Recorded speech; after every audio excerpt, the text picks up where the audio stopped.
यार गोलगप्पे नहीं होते तो जीने का मकसद ही नहीं होता। शैम्पू नहीं होता तो कंघियां ना बिक रही होती और जुगाड़ नहीं होता तो मंगल यान ना होता। बात तो सही है यार, पर इतनी सारी इन्फॉर्मेशन जनरल नॉलेज का मैं क्या करूं? बिकॉज जितनी भी सारी नॉलेज है ना वो कहीं ना कहीं आपसे और हमसे जुड़ी हुई है। कैसे? क्योंकि ये सारे इन्वेंशन आपके हमारे देश इंडिया ने किए हैं। Sounds unbelievable, I know, पर एंशिएंट जमाने से ही ना भारत देश ने दुनिया को बहुत कुछ दिया है। कभी-कभी लगता है कि जो ऋषि मुनि थे पुराने जमाने के, वो कहीं बहुत बड़े साइंटिस्ट, बहुत बड़े क्रिएटर्स तो नहीं। वैसे है तो बहुत सारी चीजें, पर आज भी ये हमसे छुपी हुई है। आज भी अगर हमसे कोई पूछ ले कि आखिर क्या दिया है भारत देश ने दुनिया को, तो हमारे पास जवाब नहीं होते हैं।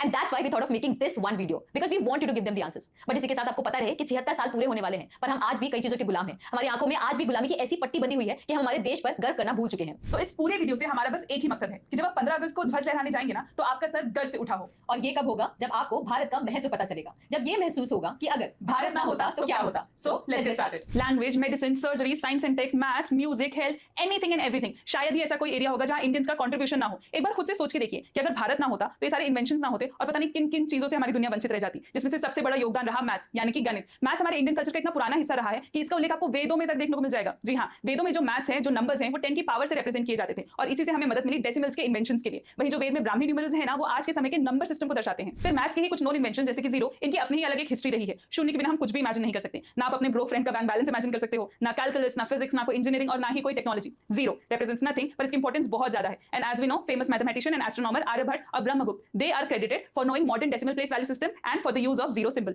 ऑल्दो कहीं जगह तो पाई की वैल्यू निकालने के लिए भी आर्यभट्ट को क्रेडिट दिया जाता है। इसके अलावा कैलकुलस, जो कि फिजिक्स का फाउंडेशन है, trigonometry, quadratic equation, negative numbers, digit 0 and 1, Fibonacci series, ये सब कहा जाता है कि इंडिया की ही देन है। अब स्वास्थ्य और सेहत की बात करें तो सबसे पहला नाम आता है आयुर्वेद का। आयुर्वेद, जिसे साइंस ऑफ लॉन्गेविटी यानी कि उम्र लंबी करने के विज्ञान को कहा जाता है। This is one of the oldest medicinal forms जो भारत देश ने ही दुनिया को दिया। हमारे देश में ही आयुर्वेद का सबसे पहला कंपाइलेशन यानी कि चरक संहिता आया।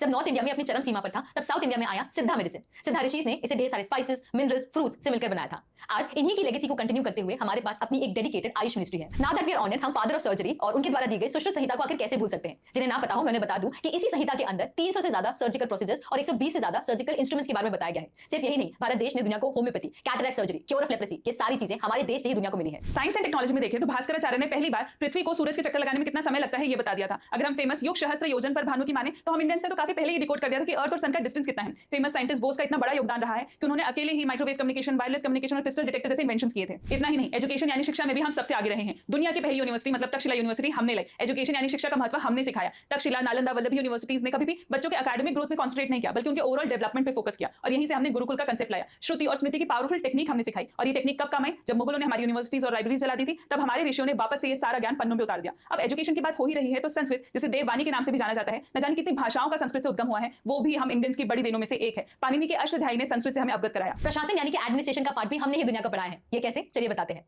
पूरी दुनिया की पहली अर्बन सिविलाइजेशन कहां थी, यानी कि सिविलाइज्ड जीने का तरीका हमने बताया इंडस वैली सिविलाइजेशन में।